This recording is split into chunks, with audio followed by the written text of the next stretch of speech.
मलाई घेवर की रेसिपी सभी ने देखी होगी, लेकिन मेरे शहर में जो मलाई घेवर मिलता है, वो पूरी दुनिया में मशहूर है। जो अपनी जालीदार टेक्सचर, भारी भरकम रबड़ी की परत और केसर पिस्ता की सजावट के लिए जाना जाता है। चाशनी में डूबा हुआ और रबड़ी से लिपटा मलाई घेवर का एक बाइट लेते ही ये मुंह में जाते ही घुल जाता है, इसे चबाना नहीं पड़ता है। जेएस कुकिंग कॉर्नर में आप सभी का स्वागत है। जो लोग चैनल पर नए हैं, चैनल को सब्सक्राइब करना ना भूलें। मलाई घेवर बनाने के लिए सबसे पहले हम बना लेंगे चाशनी। तो इसके लिए मैंने यहाँ पे ये वाला कप लिया है। कोई भी कप कटोरी आप सेट कर सकते हैं। इस कप से मेजर करके मैंने यहाँ पे 2.5 कप चीनी ली है। चाशनी बनाने के लिए कढ़ाई आप भारी तले वाला यूज कीजिएगा। तो 2.5 कप चीनी में डालेंगे हम 2 कप पानी। घेवर के लिए हमें चाशनी थोड़ी ज्यादा ही बनानी है। अब चाशनी में यहाँ पे ज्यादा क्यों बनवा रही हूँ, वो मैं आगे आपके साथ इस वीडियो में शेयर करूंगी। चीनी और पानी को हमने एक बार मिक्स कर लिया है। अब 20 से 25 केसर के धागे मैंने लिए हैं, जिसे मैंने गर्म पानी में डालकर भिगो दिया था। इस भीगी हुई केसर को हम दो जगह यूज करेंगे। तो थोड़ा सा केसर का पानी मैंने इसके अंदर यूज कर लिया है, बाकी बचा हम बाद में यूज करेंगे। अब आपको लग रहा है कि बहुत सारी केसर इसमें मैंने यूज़ की है, तो कोई बात नहीं, आप इसकी जगह पे फूड कलर ऐड कर सकते हैं, थोड़े से केसर के धागे डालकर। और जैसे-जैसे मैं इसे चला रही हूँ, देखिए चीनी घुलती जा रही है। जब एकदम अच्छे से चीनी घुल जाए, तब इसके अंदर हम डालेंगे 1 चौथाई चम्मच इलायची पाउडर, जिससे बहुत ही अमेज़िंग फ्लेवर आएगा। घेवर बनाने के लिए जो चाशनी हमें चाहिए, वो चिपचिपी चाशनी चाहिए, ना कि तार वाली। चीनी घुलने के बाद जब इस तरह से उबाल आने लग जाए, तब इसके बाद आपको लगभग 1 से 2 मिनट तक इसे कुक करना है। उससे ज़्यादा बिल्कुल भी मत कुक कीजिएगा, नहीं तो आपकी चाशनी गाढ़ी हो जाएगी और घेवर चाशनी को अच्छे से नहीं पी पाएगा। लगभग 1.5 मिनट तक मैंने इसे और कुक किया था और बस मैं गैस की फ्लेम यहाँ पे बंद कर रही हूँ। अब चाशनी को चेक करने के लिए थोड़ी-सी चाशनी आप हाथों पे इस तरह से लीजिए और उसे इस तरह से चेक कीजिए और चिपचिपापन आपको लग रहा है, इसका मतलब एकदम चाशनी आपकी परफेक्ट है। अब चाशनी हमारी क्रिस्टलाइज़ ना हो, इसके लिए मैं यहाँ पे डाल रही हूँ थोड़ा-सा नींबू का रस। और नींबू का रस डाल के इसे हम मिक्स कर लेंगे और चाशनी को हम साइड में रख देंगे। अब मलाई घेवर बनाने के लिए रबड़ी हम बनाएँगे, तो इसके लिए मैंने यहाँ पे लोहे की कढ़ाई ली है। उसमें हम डालेंगे 1 चम्मच घी और घी को डालने के बाद इसे आपको चारों तरफ अच्छे से फैला देना है, ताकि रबड़ी आपकी नीचे बिल्कुल भी चिपके ना। मोटे तले वाली कढ़ाई आपको यूज़ करनी है। जो रबड़ी हम बना रहे हैं, वो मिल्क पाउडर से बना रहे हैं, ताकि फटाफट से हमारी रबड़ी बन जाए। तो मैंने यहाँ पे 1 कप दूध लिया है। 1 कप दूध के साथ-साथ मैं यहाँ पे ले रही हूँ 1 कप मिल्क पाउडर। कोई भी मिल्क पाउडर आप यूज़ कर सकते हैं, जो भी आपके पास अवेलेबल है। अभी मैंने गैस की फ्लेम ऑफ रखी है। मिल्क पाउडर और दूध को आप अच्छे से मिक्स कर लीजिए, ताकि लम्प्स ना पड़े। और इस तरह से मिक्स करने के बाद अब मैं यहाँ पे कर रही हूँ गैस की फ्लेम ऑन। जब इस तरह से मिक्स कर लें और गैस की फ्लेम ऑन कर दें, तब इसी स्टेज पे आपको यहाँ पे शुगर ऐड कर देनी है। तो 1.5 बड़ा चम्मच मैं इसमें डाल रही हूँ चीनी। रबड़ी बनाने में हमने मिल्क पाउडर का यूज़ किया है और मिल्क पाउडर ऑलरेडी मीठा होता है, तो चीनी आप उसी अकॉर्डिंग यूज़ कीजिएगा। और चाशनी में भी हम घेवर को डिप करने वाले हैं, तो जो रबड़ी है वो थोड़ी-सी आप कम मीठी रखिएगा। चीनी को डालने के बाद एक बार आप इसे मिक्स कर लीजिए और एक बड़ा-सा फ्लेवर लाने के लिए इसके अंदर हम डालेंगे थोड़े से केसर के धागे। केसर के धागे अगर आप चाहें तो ऐड करें, ना चाहें तो आप इसे स्किप भी कर सकते हैं। जब स्टार्टिंग में आप इसे चलाएँगे, तो मिल्क पाउडर, दूध और चीनी को ऐड करने की वजह से ये एकदम पतला हो जाएगा। जब चीनी आपकी एकदम अच्छे से घुल जाएगी, तब आप इसे जैसे-जैसे चलाएँगे, वैसे-वैसे ये गाढ़ा होता जाएगा। और ये देखिए, जैसे-जैसे मैं इसे चला रही हूँ, वैसे-वैसे ये गाढ़ा होता जा रहा है। चाशनी में हमने ऑलरेडी इलायची पाउडर डाल दिया है, इसलिए रबड़ी में मैं यहाँ पे नहीं डाल रही हूँ। जो इस तरह से किनारों पे मलाई लग गई है, उसे आप निकाल कर कढ़ाई में ही डाल दीजिए। ट्रेडिशनली दूध को गाढ़ा करके रबड़ी बनाई जाती है और उसमें बहुत टाइम लगता है। अगर आप मिल्क पाउडर यूज़ करके रबड़ी बनाते हैं, तो बहुत ही जल्दी आपकी गाढ़ी रबड़ी बन जाएगी। इस स्टेज पे हमें गैस की फ्लेम को बंद कर देना है, क्योंकि जब ये ठंडी होगी तो और भी गाढ़ी हो जाएगी। जब ठंडा होने के बाद आपको लग रहा है कि मलाई हमारी थोड़ी ज़्यादा गाढ़ी हो गई है, तो इसमें आप थोड़ा-सा दूध ऐड कर सकते हैं। केसर ऐड करने की वजह से मलाई का कलर देखिए कितना अमेज़िंग आया है। अब इसे हम ठंडा होने के लिए रख देंगे रूम टेम्परेचर पर। इसे हमें फ्रिज में नहीं रखना है। अगर आप इसे फ्रिज में रख देंगे, तो ये बहुत ज़्यादा गाढ़ी हो जाएगी, फिर आप इसे घेवर पे नहीं लगा पाएँगे। अब मलाई घेवर के लिए हम बना रहे हैं बैटर, तो इसके लिए मैंने यहाँ पे एक बोल ले लिया है। इसमें हम डालेंगे 4 चम्मच पिघला हुआ घी। घी आपको एकदम पिघला हुआ लेना है, यानी कि मेल्टेड घी का आपको यूज़ करना है। जिस चम्मच से हम खाना खाते हैं, वही चम्मच मैंने यहाँ पे यूज़ की है। तो 4 चम्मच मैंने यहाँ पे लिया है मेल्टेड घी। इस तरह से एक कटोरी में मैंने बर्फ जमा ली थी। आप चाहें तो आइस क्यूब्स भी ले सकते हैं। इस तरह से बड़ी बर्फ से आप अच्छे से इसे फेंट पाएँगे। तो इस जमी हुई बर्फ से हमें इसे अच्छे से फेंटना है। अगर आप आइस क्यूब्स का यूज़ कर रहे हैं, तो 4 से 5 आइस क्यूब्स ले लीजिए।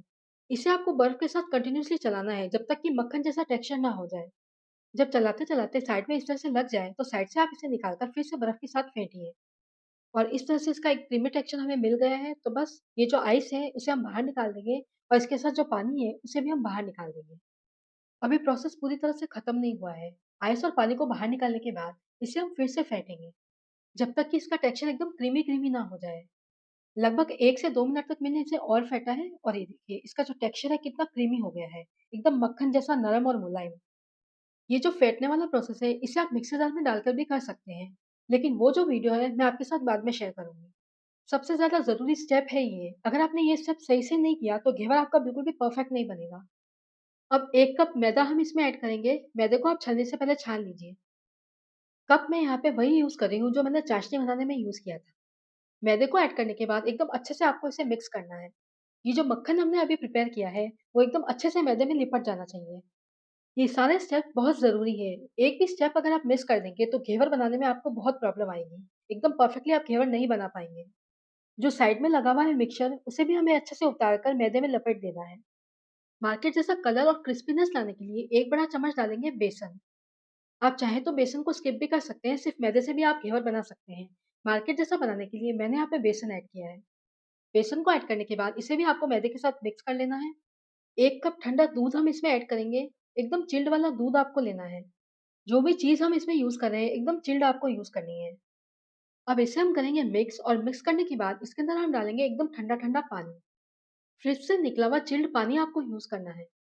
अब जो बैटर हम इसका बनाएँगे, एकदम पतला बनाएँगे, इसलिए आप पानी इसमें थोड़ा-थोड़ा करके ऐड कीजिएगा। 1 कप पानी मैंने भर लिया है, उसे मैं यहाँ पे थोड़ा-थोड़ा करके ऐड कर रही हूँ। जो बैटर है आपको एकदम पतला बनाना है। जितना पतला आप बैटर बनाएँगे, उतने ही क्रिस्पी और जालीदार आपके घेवर बनेंगे। सभी चीज़ें आपको चिल्ड यूज़ करनी है। बैटर आपका बिल्कुल भी गर्म नहीं होना चाहिए। 1 कप पानी मेरा पूरा लग गया था, फिर से मैंने यहाँ पे 1 कप पानी ऐड किया है और इसे मैं मिक्स कर रही हूँ। पहले मैंने इसे हाथों से मिक्स किया था ताकि इसके अंदर गुठलियाँ ना पड़े। अब मैं यहाँ पे चम्मच से मिक्स करूँगी। अब फिर से मैं यहाँ डाल रही हूँ 1 कप पानी। टोटल मैंने यहाँ पे 3 कप पानी लिया है। पानी डालने के बाद इसे हम फिर से मिक्स करेंगे और जो कंसिस्टेंसी है देखिए बिल्कुल आपको इसी तरह से रखनी है। जितना ज़्यादा पतला बैटर उतने ही बढ़िया आपके घेवर बनेंगे।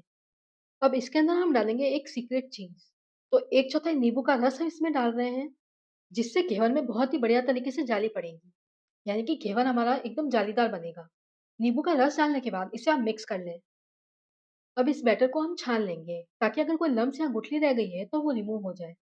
कोई भी बोल ले लीजिए, उसके ऊपर आप इस तरह से छलनी रखकर इस बैटर को पूरी तरह से छान लीजिए। इस तरह से आपको एक स्मूथ बैटर मिल जाएगा। बैटर बनाते-बनाते हो सकता है आपका बैटर थोड़ा गर्म हो गया हो, तो उसे आप फ्रिज में रख दीजिए। फ्रिज में रखने से दोबारा ये बैटर आपका ठंडा हो जाएगा। जालीदार घेवर बनाने के लिए एकदम चिल्ड बैटर आपको चाहिए। ऑन द सेफर साइड अगर बैटर आपको लंबे समय तक ठंडा रखना है, तो उसके लिए आप आइस से भरा एक बोल लीजिए और उस बोल में आप इस बैटर वाले बोल को रख दीजिए। इससे आपका बैटर लंबे समय तक ठंडा बना रहेगा। अब जो घेवर हम बना रहे हैं, वो शुद्ध देसी घी में बनाएँगे। घेवर बनाने के लिए गहरे तले वाली कोई भी कढ़ाई, पतीला या फिर आप इस तरह का पैन यूज़ कर सकते हैं। अब पैन में हमें पूरा ऊपर तक घी भरकर नहीं डालना है, इसे हमें 1/4 खाली रहने देना है। क्योंकि जब हम इसमें ठंडा-ठंडा बैटर डालेंगे, तो घी आपका उछलेगा। इस तरह से पैन से घी उछलकर बाहर निकल सकता है। एक साथ सारा बैटर हमें चम्मच में नहीं डालना है, इतना-इतना बैटर हम चम्मच में डालेंगे। एकदम खौलते हुए घी में आपको बैटर को डालना है। बैटर को हम बीच में डालेंगे धार बनाते हुए। इस तरह से धार बननी चाहिए और चम्मच को आपको थोड़ी दूरी पे रखना है। जब झाग इस तरह से खत्म होने लग जाए, तब फिर से हम इसमें बैटर को डालेंगे। ये पूरा का पूरा प्रोसेस आपको हाई फ्लेम पे करना है, स्लो फ्लेम बिल्कुल भी मत कीजिएगा। अगर आप इसे स्लो फ्लेम पे करेंगे, तो जो घेवर है आपका एकदम बिखर जाएगा और पूरा का पूरा घी आपका खराब हो जाएगा। इसलिए एकदम ध्यान से बैटर को आप डालिएगा। ये ठंडा-ठंडा बैटर जब आप इसमें डालेंगे, तो झाग एकदम तुरंत ही ऊपर आ जाएँगे। अब या तो आप कोई चाकू, लकड़ी की स्टिक या बेलन ले लीजिए और उससे आप बीच में इस तरह से होल बना दीजिए। अब जैसे-जैसे हम बैटर डालेंगे, वैसे-वैसे आपको इसके अंदर होल बनाते रहना है। जहाँ पे हमने होल बनाया है, वहीं पे हमें बैटर को डालना है, यानी कि एकदम बीच में हमें बैटर को डालना है। इस तरह से साइड में बैटर ऑटोमेटिकली चला जाएगा। और देखिए, इस तरह से आपको बीच-बीच में चाकू या फिर लकड़ी की स्टिक से होल बनाते रहना है। अब बैटर को डालते रहना है और होल बनाते रहना है। ये वाला प्रोसेस हमें लगभग 30 से 40 बार करना है। ये मीडियम साइज़ की थिकनेस वाला घेवर बनेगा। अगर आपको थिकनेस थोड़ी ज़्यादा चाहिए, तो बैटर को आपको थोड़ा और ज़्यादा डालना पड़ेगा। यानी कि 50 से 60 बार आपको इस तरह से बैटर को डालना पड़ेगा। ये देखिए, जैसे-जैसे हम बैटर को डाल रहे हैं, वैसे-वैसे ये किनारों पे जाता जा रहा है और किनारों पर ये चिपक रहा है। जितना ठंडा बैटर होगा, उतने ही जालीदार घेवर हमारे बनेंगे। इसलिए बैटर को आपको एकदम ठंडा रखना है। तो लगभग 30 से 40 बार मैंने ये वाला प्रोसेस कर लिया है। अब बीच में हम फिर से इस तरह से होल बना देंगे। इस तरह से होल बनाने से एक तो घेवर आप आसानी से निकाल पाएँगे और दूसरा इसका जो शेप होता है वो बिल्कुल इसी तरह से होता है। इसलिए बीच में आपको होल ज़रूर से कर देना है। आज से पहले मैंने मलाई घेवर अपने घर पर कभी ट्राई नहीं किया था। पहली बार मैंने ये ट्राई किया और पहली बार में ही एकदम परफेक्टली ये रेसिपी बनकर रेडी हो गई। तो अगर मैं अपने घर पर पहली बार में ही इसे परफेक्टली बना सकती हूँ, तो आप क्यों नहीं बना सकते हैं? आप भी ज़रूर बना सकते हैं। कुछ टिप्स एंड ट्रिक्स अगर आप फॉलो करेंगे, तो आसानी से आप अपने घर पर पहली बार में ही परफेक्टली घेवर बना पाएँगे। और ये देखिए, बातों-बातों में घेवर हमारा गोल्डन ब्राउन सिक गया है। अब इसे किनारों से हमें चाकू से इस तरह से छुड़ा लेना है। जब इस तरह से गोल्डन ब्राउन कलर आ जाए, तभी आपको इसे छूना है। उससे पहले आप इसे बिल्कुल भी मत छूइएगा, क्योंकि ये बहुत ही सॉफ्ट होता है। अगर आप इसे पहले छुएँगे, तो ये टूट सकता है। अब नीचे से तो हमारा घेवर अच्छे से सिक गया है, ये ऊपर से भी सिके, इसके लिए आप इसे चाकू से इस तरह से अंदर की तरफ धकेलिए, या फिर आप इस तरह की बेलन ले लीजिए। एकदम हल्का-सा आपको इसे प्रेस करना है। अगर आप ज़्यादा ज़ोर से करेंगे, तो घेवर आपका टूट जाएगा। इस तरह से जो घेवर है आपका पूरी तरह से इक्वली सिकेगा। मेरे शहर का घेवर थोड़ा-सा डार्क ब्राउन कलर का होता है, इसलिए मैं इसे थोड़ा-सा डार्क कर रही हूँ। अगर आपको इतना डार्क कलर नहीं चाहिए, तो आप इसे थोड़ा-सा सुनहरा होने तक सेंक लें, यानी कि फ्राई कर लें। तो इस तरह से डार्क ब्राउन कलर आने तक मैंने इसे फ्राई किया है और बेलन से पकड़कर अब इसे हम निकाल लेंगे। जो घेवर है हमारा बहुत ही जालीदार बना है। जितनी अच्छी जाली, उतना ही अच्छा घेवर माना जाता है। तो घेवर को पकड़कर इस तरह से एक्स्ट्रा घी आप रिमूव कर दीजिए। आप इसे बेलन से एकदम ध्यान से पकड़िएगा, क्योंकि जब आप इसे निकालेंगे तो बहुत ही सॉफ्ट होता है। बेलन से निकालते वक़्त ये टूट सकता है। अब इसे हम किसी जाली पे रख देंगे, ताकि इसका जो एक्स्ट्रा घी है वो रिमूव हो जाए। जो तंदूर ओवन होता है, उसमें इस तरह की जाली होती है, वही जाली मैंने यहाँ पे यूज़ की है घेवर को रखने के लिए। आप जितना ठंडा बैटर रखेंगे, उतनी ही अमेज़िंग आपकी जाली पड़ेगी घेवर में। इस तरह से एकदम जालीदार घेवर होना चाहिए। और मैं आपको इसे पलट के बताती हूँ, ये देखिए, पीछे से भी इसका टेक्सचर देखिए, बिल्कुल इसी तरह से होता है। अब घेवर के ऊपर लगाएँगे चाशनी, यानी कि इसे हमें चाशनी में डुबाना है। कहीं से भी ऐसा नहीं होना चाहिए कि फीका-फीका लग रहा है, एकदम अच्छे से आपको चाशनी में इसे डुबाना है। चाशनी में डुबाने से जो घेवर का क्रिस्प है, थोड़ा-सा आपका कम होगा, ज़्यादा नहीं। मेरे शहर में इसी तरह का घेवर मिलता है। मैंने स्टार्टिंग में आपको कहा था कि चाशनी हमें ज़्यादा ही बनानी है, क्योंकि पूरा का पूरा घेवर हम चाशनी में डुबाने वाले हैं। घेवर के ऊपर चम्मच से चाशनी नहीं लगानी है, पूरा का पूरा चाशनी में हमें घेवर को रखना है। चाशनी घेवर पर अच्छे से लग जाए, उसके लिए आपको ज़्यादा इसे डिप नहीं करना है, सिर्फ़ 1 से 2 बार इसे आप इस तरह से चम्मच से करिए, उसके बाद अब इसे पलट दीजिए और पलटने के बाद फिर से आप इसे चम्मच से 1 से 2 बार कर लीजिए। इस तरह से चाशनी आपकी घेवर पर अच्छे से लग जाएगी, तो बस अब घेवर को चाशनी से बाहर निकाल लेना है। इसे चाशनी में ज़्यादा देर तक नहीं रखना है, डालते ही आप इसके ऊपर चम्मच से इस तरह से चाशनी लगाइए और पलटकर इसे तुरंत ही बाहर निकाल लीजिए, ताकि इसका क्रिस्पीनेस बना रहे। अगर ये चाशनी में ज़्यादा देर तक रहेगा, तो इसमें क्रिस्पीनेस खत्म हो जाएगा, ये एकदम सॉफ्ट हो जाएगा, इसलिए आप तुरंत ही इसे बाहर निकाल लीजिए। तो बस इसे हम तुरंत ही बाहर निकाल लेंगे और इसे एक जाली पे रख देंगे, ताकि जो एक्स्ट्रा चाशनी है वो बाहर निकल जाए। जो मेरे शहर का घेवर मैं बता रही हूँ, बिल्कुल इसी तरह से बनाया जाता है। अब इस चाशनी में लिपटे हुए घेवर के ऊपर लगाएंगे रबड़ी की परत। अब इसे हम एक प्लेट पे रख देंगे। एक्स्ट्रा चाशनी ऑलरेडी हमने रिमूव कर दी है और इस तरह से प्लेट में रखने के बाद अब इसके ऊपर हम लगाएंगे हमारी ठंडी ठंडी गाढ़ी मलाईदार रबड़ी। जो रबड़ी हमने बनाई थी, वो देखिए ठंडा होने के बाद कितनी गाढ़ी हो गई है। तो पूरा का पूरा हम इसे रबड़ी से कवर कर देंगे। एकदम थिक लेयर हमें रबड़ी की लगानी है। 1 कप मैदा से मीडियम साइज़ के 3 घेवर आपके बनके रेडी हो जाएँगे। मैंने यहाँ पे एक ही घेवर आपको बताया है चाशनी में डुबा के और रबड़ी लगा के। बाकी बचे घेवर मैं बाद में यूज़ करूँगी। बिना चाशनी में डुबे हुए और बिना मलाई वाले घेवर आप 15 से 20 दिन तक स्टोर करके आराम से खा सकते हैं। जब भी आपको घेवर खाने का मन हो, उसे चाशनी में डुबाइए और उसके ऊपर लगाइए रबड़ी की परत। या फिर आप बिना रबड़ी लगाए भी चाशनी में डुबे हुए घेवर को खा सकते हैं। बड़े टेस्टी लगते हैं। इस तरह से रबड़ी से कवर करने के बाद इसके ऊपर लगाएँगे थोड़ा-सा इलायची पाउडर। जो केसर का पानी हमने रखा था, उसमें से केसर के धागे निकाल कर हम इसके ऊपर लगाएँगे और जो केसर का पानी है, इसके ऊपर हम छिड़केंगे। इस तरह से हाथों से आपको छिड़कना है। पूरी तरह से आपको इसे केसर के पानी से कवर करना है। इस केसर के पानी से जो मलाई घेवर का स्वाद है, वो 2 गुना बढ़ जाएगा। तो इस तरह से केसर के पानी से कवर करने के बाद इसके ऊपर लगाएँगे पिस्ता का तल। इस मलाई घेवर को पूरा पिस्ता से हमें कवर कर देना है। भाई मेरे शहर में तो इसी तरह का चाशनी में डूबा हुआ, भारी भरकम रबड़ी से लिपटा हुआ और केसर पिस्ता की सजावट वाला ही घेवर मिलता है।